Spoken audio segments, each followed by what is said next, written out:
Hello, and welcome to Piedmonsters, the Piedmont Pilot Podcast brought to you by your Piedmont MEC. I'm your host, Megan Johnson, Vice Chair of the Communications Committee and First Officer based in Charlotte. Today, we're back with part 2 of our ALPA Board of Directors Special Edition interviews.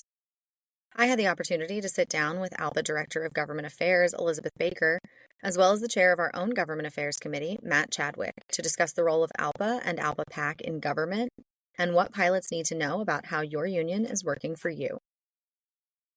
We're going to try to keep the update short and sweet today, so just a quick reminder that holiday parties are Monday, December 16th in Philadelphia and Tuesday, December 17th in Charlotte. The RSVP deadline has passed, but if you need to cancel or would like to be added to the waitlist, please email Davis Bunting at davis.bunting@alpa.org. Also, another reminder to complete your Q4 CBTs before the deadline, December 19th. Thank you for listening. Like, subscribe, and download wherever you get your podcasts. Send us an email at pdtpodcast@alpa.org, and come back next week for our final Board of Directors meeting special, where I had the chance to talk with ALPA International President, Captain Jason Ambrosi. Lastly, before we move to the interview, I want to address that I know the political climate is divisive right now. This interview was recorded in the last week of October, prior to the 2024 presidential election. As Elizabeth mentions at one point, regardless of the winner, the ALPA PAC was and remains ready to work with the new administration to protect pilot interests. I also want to reiterate that ALPA has not endorsed a presidential candidate in many years, and did not in 2024. ALPA and ALPA PAC firmly believe in working with all elected representatives who are willing and able to help protect and advance the causes of our pilots and the aviation industry. To quote directly from ALPA PAC's website, quote, "ALPA PAC is the most bipartisan labor PAC in the country. The PAC counts conservative Republicans, liberal Democrats, and moderates of all stripes among its greatest allies. Party and ideology are irrelevant to an individual's support for pilot partisan causes. We are pilot partisan." End quote. So with that, here are Matt Chadwick and Elizabeth Baker to share some info on ALPA PAC and ALPA Government Affairs.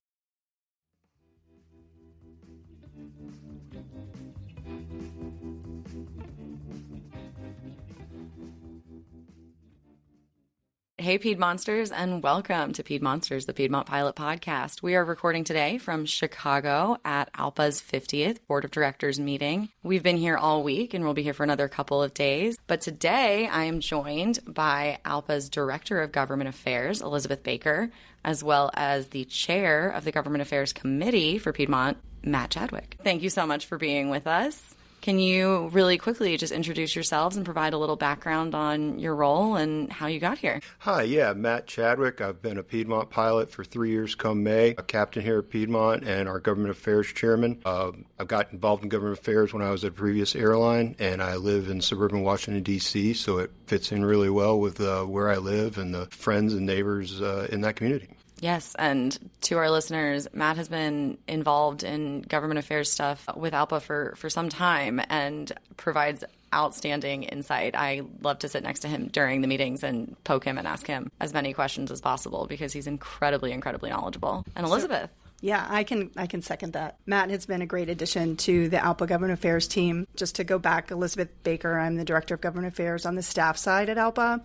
And I have been with the union for about 15 years doing government affairs work. Prior to that, I was with the AFL-CIO and its Transportation Trades Division. Before that, I worked on the Hill and spent probably 10 years with a member of Congress who was on the aviation subcommittee. So I'm a policy nerd and aviation enthusiast. That's amazing. That is a very niche skill set, and we are very lucky to have you in that role working for us. So on that note, can you guys tell us a little bit about what is ALPA PAC and how is ALPA involved in government affairs? Sure. Let me take that one. ALPA PAC is our political action committee, and it allows us to participate in the political process in Washington, D.C. It is funded entirely from voluntary contributions from ALPA members. No dues dollars go to ALPA PAC, which is an important point for everyone to understand. And it really enables us to broaden our reach and educate members of Congress and federal candidates about ALPA and our issues. For me as a line pilot, the way I look at it is that ALPA PAC is the vehicle that allows us to support our allies and future potential allies on aviation safety issues in the United States Congress.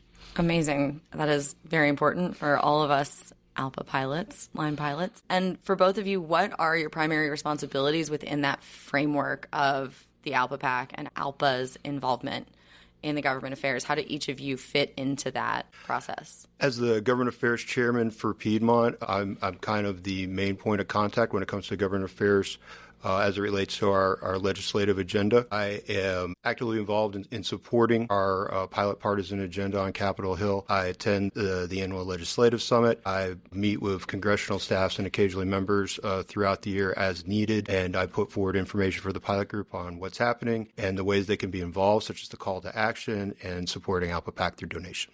That's a lot of work that you do, and we appreciate it every day. High level. Yeah, absolutely. Just as an overview of what the Government Affairs Department does, and on the staff side, we have a team of 11 staff professionally in Washington, 5 of whom are dedicated day-to-day lobbyists who are boots on the ground, visiting offices, taking pilots such as Matt and others to the Hill and advocating for ALPA policy. So part of my role is helping to set that legislative strategy for both Capitol Hill and the administration to ensure that we are following the direction of ALPA leadership and the strategic plan and the work that the Board of Directors is doing here in Chicago as it relates to ALPA advocacy. Amazing. So what would you say some of the main challenges of your role are? I think one of the biggest challenges for government affairs chairman at the individual properties is it's twofold. One is the polarized nature of the United States public at this time. We're going through a period of high polarization, and tied into that is a lack of understanding by the pilot group as to what ALPA stands for as far as our legislative agenda. We have a pilot partisan agenda.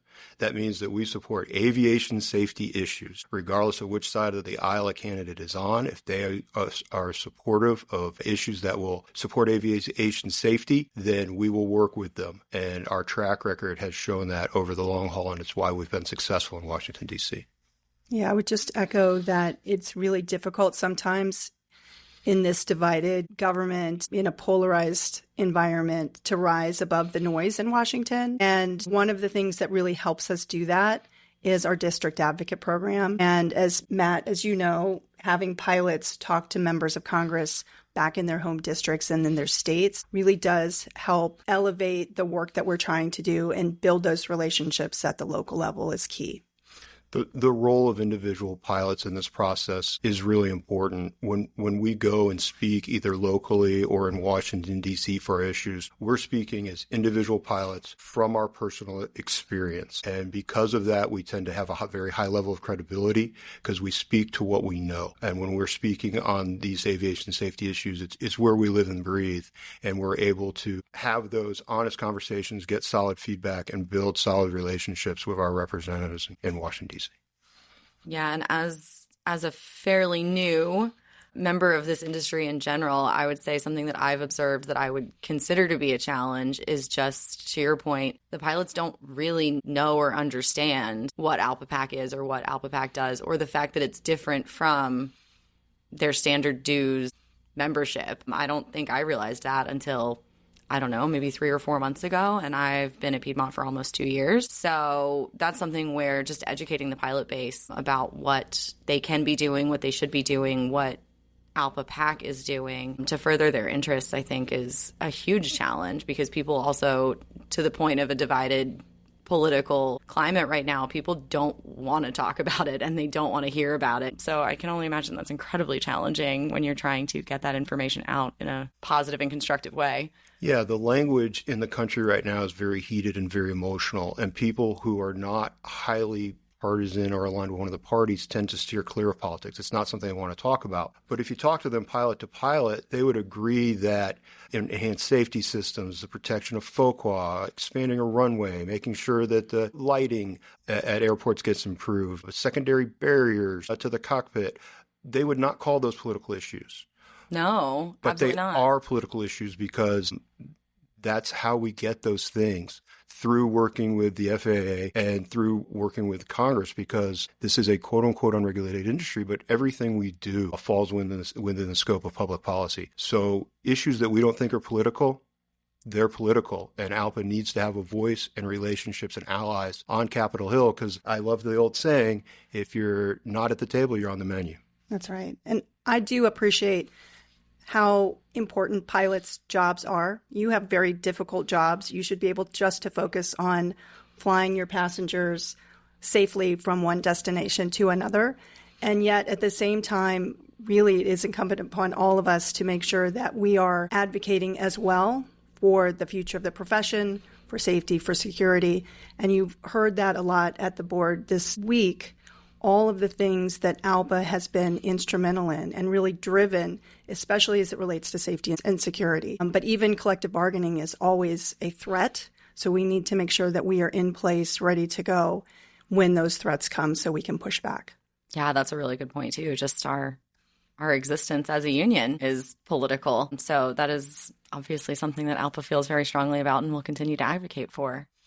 Do you think there are any other kind of miscommunications or misconceptions that our pilots have about ALPA PAC, or things that you wish that they understood better? I know we talked about, obviously, how important political involvement is, which I think a lot of people we would say should probably understand better. Is there anything else? Yeah, I think the first thing I'd say is, while ALPA PAC is our voice in Washington and it is of critical importance, it is not the only way for pilots to support ALPA's legislative agenda. Read the union emails. Log in to alpa.org. Be familiar with the issues. Fill out a call to action. It's an email sent to your senators and representatives and explains ALPA's position on the issue. Your voice matters greatly to your representatives. And then there's also the PAC. And then there's the opportunity to get involved annually with the Legislative Summit or fly-ins when they come up. They're not just restricted to the government affairs volunteers. We bring line pilots into those events as well. So while we, as your union, have an obligation to spread the word and help educate, the individual pilot as a professional and as a citizen has an obligation, or at least it's in their best interest, to be informed themselves. Engagement really can make a difference. Absolutely. And it doesn't have to be hard, right? Doing an ALPA call to action is as easy as going to the ALPA app or going on the website or clicking probably through one of your MEC or LEC communications to send a direct message to Capitol Hill and your legislators. So lots of ways to engage, and it really is very easy and impactful. Absolutely.